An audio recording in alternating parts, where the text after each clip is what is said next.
And then I got married a third time, and he passed away too. I think it was him that bothered me the most, and he was also the one who got me to do meth. Hey, what's up, everyone? It's Jorge with Full Circle International. Thanks for tuning in. And also want to say thank you for everyone who shows love online through comments and just by sharing the videos. We do this to inspire. We do this to encourage. We do this to empower. We do this to tell everyone, remind everyone that if you're fighting addiction, you don't have to fight it alone. That's not just you, the addict, but also a family member who's being directly affected by addiction. If you need any resources or tools, please feel free to contact us, message us, and we would love to share with you our resources. Today we're here with Melissa. Melissa, it's a long time coming. Yeah, Yeah. just had to set my mind to it. Yeah, so I've known you for about a year since we first crossed paths, and I myself came through the Richmond County Rescue Mission program, and I think I met you at the shelter, You did. right? And you're very active in this community. I think people know who you are. So tell me a little bit about Melissa. I'm actually not from here. I moved here when I was like 16 or 17. Well, actually to Cordova, but I got married. I had 3 kids. We divorced, and I got married again. And my husband passed away, and then I got married a third time, and he passed away too. I think it was him that bothered me the most, and he was also the one who got me to do meth. Well, because we're jumping right into it. You wasted no time. I was going to wait to talk about the poison that. Well, he was schizophrenic, Okay. and his physician or psychiatrist said that he really didn't need to be left alone because he would get things in his head. And I love him to death, and he would disappear, and I couldn't find him. And that the doctor said, we need you to be awake and be aware and know where he's at because he could do things. And I tried really hard, I did, but I couldn't stay awake. So he self-medicated as most people with mental illnesses tend to do. I believe that. So He had a very abusive childhood, and he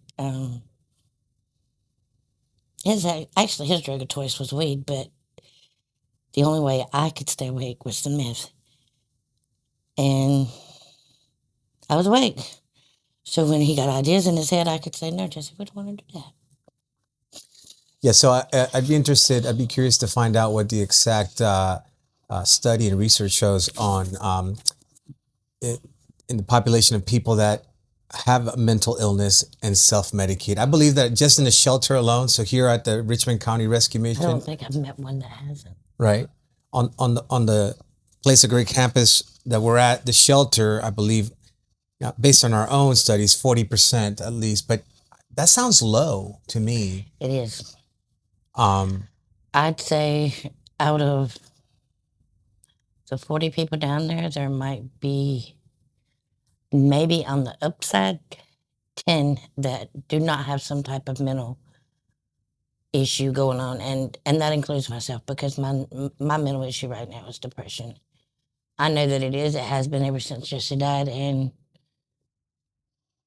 that was my way of not having avoiding. Coping. No, No. that's avoiding. I didn't want to do it. I didn't want to have to lose him. I didn't. I want him to die. Let me just say this, Melissa. Thanks for being vulnerable and open like that. I can tell that this is heavy on your heart because anytime that we get to talking about Jesse, I can tell it's valuable to you, and it brings out emotions. And And there's still an urn out there somewhere somebody stole with my pocketbook that they could bring back to me. what was in that pocketbook? Jesse's urn. His ashes. Yeah. Now, I have the bigger part downstairs under my bed, but still, it's a part of him and it's not theirs. They can have the rest of it. so your introduction to methamphetamine, ice, was at your during your third marriage with Jesse, or had you Mm-hmm. tried drugs before that? Not once. Not really. Smoke weed here, Cigarettes. smoke weed here and there, maybe. I don't like weed. It's two of us right now. Which, by the way, folks, weed is. Listen, I don't care what anybody tells me. It is a gateway drug. It is dangerous. As a matter of fact, I've been reading and watching, been hearing a lot of studies that show from professionals, from clinical experts that say that weed right now, marijuana, it is the number one, the number one cause for mania and um, delusion in people. It opens up parts of your brain that make you susceptible to the voices that you think you're hearing. Marijuana, 1000%. On top of that, and I'm not going to spend much time on this, but you can't look at me in the face. I don't want to argue with anybody about this because I know what I know. Marijuana is a gateway drug. Here's why. Because when you are smoking in the circles, when you're using marijuana in the circles that you're using within, somebody in that circle probably does some sort of other narcotic that and you run a higher risk to potentially be exposed and introduced to the other narcotic or opioid. So be very, just my advice to anybody is don't even tamper with it. But going back to Melissa. My first urine test, you know what I popped positive for? What? It wasn't meth. What was it for? It was for weed. Yeah. Because the people around me were smoking. So secondhand smoke. And I didn't have anything else in my system. It was weed. I said, that's just not. I'll tell you something else. You cannot sit there and look at somebody and say, I'm clean if you're smoking weed. If you're getting high, you're getting high. Doesn't matter how you do it. You are not clean if you're still smoking weed. Yeah. Now, clean. Let's talk about clean. Melissa, let's would you all celebrate with me? Because Melissa, I'm gonna let you talk about why we should celebrate. How long have you been clean for? Just over 2 months. Just over 2 months, and we have proof because, and here where we're at on campus, Melissa gets drug tested from different places once or twice a week. So that's huge. That's a huge milestone. Is this the longest you've been clean for since you started your addiction? Technically, yes, because when Jesse went to the hospital, I didn't smoke then either. I didn't even think about it. I was just worried about going to the hospital with him. And he was in there just under a month. So, yeah, it's the longest I've been clean. Man, that's awesome. So the seasonal cold weather shelter here on the Plaza Great campus is open from November until February. We're the last week of February, so it's about to close down. And so Melissa has been there since the opening of this season. And you just got some good news today, right? Yeah, we're supposed to be working on me a place to stay. And you guys are going to let me hang out here for a minute. Yeah. So you're going to be hanging out with us for a time. And we told you we're going to bat for you, and we're sticking to that. What do you see yourself at? Actually, I love everybody here. I try to help out everybody here. And some of it's the younger ones that are in the shelter. I can name names, but I'm not going to. But there are a couple of them came upstairs and are doing what they need to do. But one particular one was kicked out the other night, and I had to deal with him. I didn't ask him to quit. I told him he quit. He quit on his own time. I just asked him to do less today than he did yesterday. Yeah. And he was doing really well with that. But then he got kicked out, so I don't know. I haven't seen him in a few days. Well, I think that's what God wants, is for us to use our experiences, our pain, our sorrow, our tears, and use that to build others up when we're ready, right? So there's nothing more than my heart desires, Melissa, than to see you healthier, because right now you're the healthiest I've seen you. But I believe that. I ain't lose weight, too, whatever. Well, you know how much weight I gained down there in that shelter? Well, let's not go into that. But by healthy, I mean, clear-headed. My daughter says that too, but I don't see the difference. Not on most things. But my daughters do, so. I see you. I see you walking around here. A little more with the more of a more upbeat. You haven't been using your walker lately, right? I try not to because it's broke. My wheel's broke. But Mm. the walker wasn't really for my leg. It was because I get out of breath and I had to sit down for a minute. And with COPD, that comes and goes. So Yeah. So Melissa, where do you see yourself at in 5 years? Have you ever asked hopefully, yourself that question? no, not really. Not in a long time. I'd like to be more of a part of my grandbabies' lives. And they're not babies anymore. They're grown, but still. Uh, my other daughter, she doesn't come around much. She's actually a recluse and she doesn't leave her house. But to Are be able to they? see my grandchildren, Is she in active addiction? oh no, my Yeah. other daughter doesn't do anything. She's never done anything. Well, I think she tried weed when she was a teenager, but I think they all do when they're teenagers. But no, Hope doesn't do anything. Never has. She don't approve. Now let me ask you this: meth is the poison that has came at you. How has it? What has it destroyed in your life? What kind of damage has it done? That's not necessarily my story, but Meth has done anything good in your life? no, not really. So what has it destroyed? I just can't go see my grandbabies. So it's Hope tore doesn't know I even quit.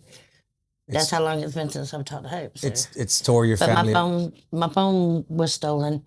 She might feel a little different if she'd have known, that I've been quit. But my phone was stolen the first week I was in the shelter, so I have no way to contact my other daughter until I get another phone. So she would be happy to hear that Mama is 2 months clean, right? Yeah, so with my mother, she's in Mississippi. Now, your grandkids, your grandson saw you last weekend, right? At church. We're in church. Okay, and they know that you've been clean. No, I never told them. You should tell them. But let's go back because I want to hear from you. How has meth destroyed the good things in your life? What has it done to negatively impact your life?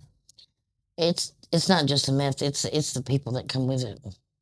So because the people that you think are your friends and that you think have your best interests at heart don't. They really don't. They just want to see what they can get from you. They want to bring you down. They want to put you under the ground if they can. And steal from you. And they steal everything you Yeah. have. Yeah. My husband has been stolen 4 different times. How do you steal somebody's husband's from I know. Just for understanding, going back to what she was saying, her husband's ashes have been stolen because you've kept them with you in your travels everywhere you've gone. Yeah, right? I toted them around for a long time, and I guess it's the book bag that they really want, not him personally. But do y'all ever think about looking in book bag, see what's in there? I mean, it might be something important, like somebody's ashes. Well, when you're in addiction, I don't think people even bat an eye for that. Well, they really don't care, but I mean, but I just happen to know who took it and sent somebody in better shape than me after them. So here's what I'm hearing. That being in addiction has shown you that you can't trust nobody. Exactly. It has diminished your faith in people. You've been stolen from, and I'm sure there's other ways that people have taken advantage of you. Of right? course. Do you want to talk about some of those things that people have done to take advantage of you? They just take everything from you. I mean, it's if I was my daughter, I would shut myself, my children, and my mama up in a little building and never let anybody in. But it's the people who act like they're your friends, and they really do. They take more than that from you because they come up to you and they say, "Here, roll this bowl with us," and da da da. And then the next thing you know, they're like, "Well, we rolled bowl with you the other day, so you owe us such and such and such." And you're like, "What?" Well, people in addiction. You're nothing. Yeah, people in addiction are two-faced. They're manipulative, right? So we really can't expect much other than that from them. So the key thing here is what is it going to take? What does it take for a person to go, wait a minute, time out. I'm sick and tired of being sick and tired. I can't live like this no more. I can't trust nobody. You know, everyone around me is an addiction and they'll steal from me the minute I turn my back. You know, not to mention I could die, I could go to prison. So what for you, Melissa, was your enough is enough moment? Think about that for a second. When did My health. your health? What happened to your health? One thing, I fell and hurt my leg, I remember that. I remember that. and it's still not the way it should be. And I was in my room asleep when a so-called friend asked me to go to my daughter's and get some snacks or something for them because they were hungry. And I did, because I'm just that person. And when I went to go into my daughter's, rather than going around the thing of rocks, I stepped over them. And when I stepped over my trip, Were you high at the moment? oh, I don't know, probably. Yeah. But when I walked in, I had a friend sitting there, and I was like, I think I scratched my leg. And he was like, what? And I said, yeah, I think I scratched my leg. I said, let me see how bad I scratched it. And it was like a big old gaping hole with my bones sticking out. And With your bones sticking out? yes, and it didn't bleed, and that's zombie stuff, and I don't understand why it didn't bleed, but the doctor said it is normal, something about shock. But it did not bleed. It did not bleed the whole time I went to the hospital. The only time it started bleeding was when he put the stitches in. Wow. So you had this moment of realization based on that injury you had that, man, I better do something about my health. Well, no. Okay, so when I come back out of that room, and I said, I need somebody to call 911 because I didn't have a phone.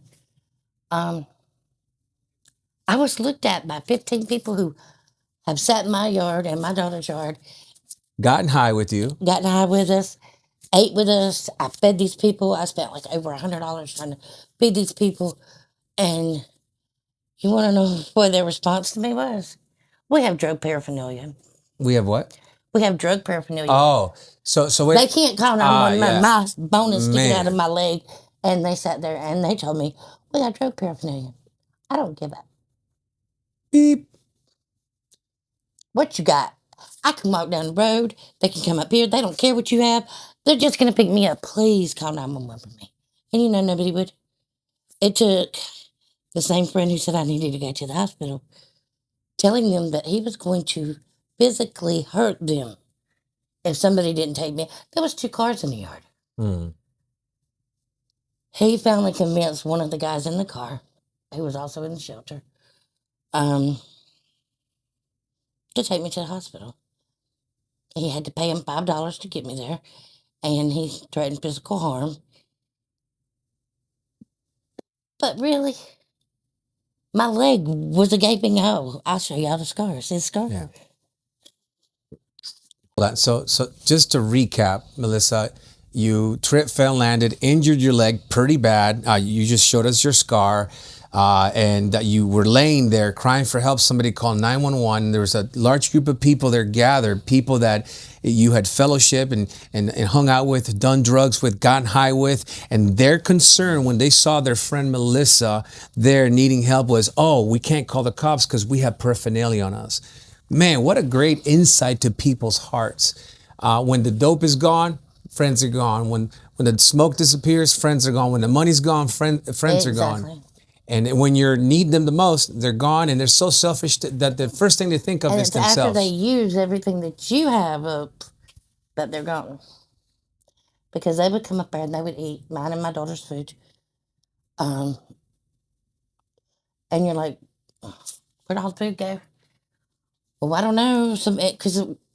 Okay, so we were in a building and there was no like refrigerator. Now you guys live like in a little like shack village, yeah, like you know, literally shacks made that of, we built ourselves. Yeah, and it could be a shack of woods connected to a tent, connected to I don't know what, a camper. You know, it's really intriguing if you want to be honest with you. Now, for the sake of time, and we are going to talk again. I promise you. Okay, we're going to continue to hear story. We're going to update people because I'm sure after today, people are going to be like, We want to know more about Melissa. Please keep us updated. And you're going to have a bunch of people rooting for you, praying for you, and just believing in you for your healing journey to be one that is committed, right, to Melissa, to God and to Melissa. And so let's finish with that. Where are you and God at right now? I've always had a relationship with God. My husband, Jesse, used to say, he used to hate it when I'd say we figured it out, but we always figured it out. And I told him, I said, you know, God, he already knows what we're going to do. So, I mean, we're just going to wait on him to tell us. And he used to hate that crap. But and he believed in God. He really did. Jesse prayed before every meal and stuff. Well, good. So now, so Melissa, when you're here at the Richmond County Rescue Mission, and in this next season, in the time that you're here, this is ultimately what we want from everyone is to draw closer to Him, right? To experience God in a way that you've never experienced Him, because when you know and to get to know Him, because when you know the character of God, Melissa, then you know who you are as His daughter, and you're not junk. You're not. My motto, God didn't make no junk and He don't make no mistakes. You're not used goods. Listen, no matter what you've done, no matter where you've been, who you've been with, you are still His daughter. If you God and I had issues because He took my daughter away, my oldest one. I have 2 grandchildren that are deceased. Sorry. And then He took Jesse. And so me and God have our rounds. Well, you know what? It's okay to say to the Lord, Lord, I am mad at you. I've learned that in my life. He knows. What would you say to finish? What would you say to anybody watching today that is struggling with addiction, or a loved one that has lost a loved one because of addiction? What would you say to them, Melissa? I don't know. He just tells me, I put you here and I put you here for a reason, and I need you to figure out what the reason is. But you're not going to do it while you're doing all stupid stuff. Right. But what would you say to anyone, whoever's going to watch this, that is struggling with addiction right now and they feel like they can't come out of it? Oh, you can. Just got to set your head to it. And it might not be the easiest thing, but you got to walk away from where you're at. Walk away from the people, places, and things that you know right now. That's so good. That's so good. I think that's a good place to stop. And again, we're going to talk some more, Melissa. And I want to thank all of you watching today who have tuned in. And, we pray that these videos help you. We pray that Melissa's story somehow reaches and tugs at your heart. And remember, you're never too far gone. The word says that we've all have sinned and we've fallen short of the glory of God. And there's hope. Christ is that hope. He took it all upon Himself. He paid your debt. And, and not only did He satisfy the wrath of God that was coming your way and that was coming my way for all the dirt that I've done, but He gave us His righteousness. What a beautiful exchange. That exchange is available to you, my friend. I pray that He makes Himself real in your life.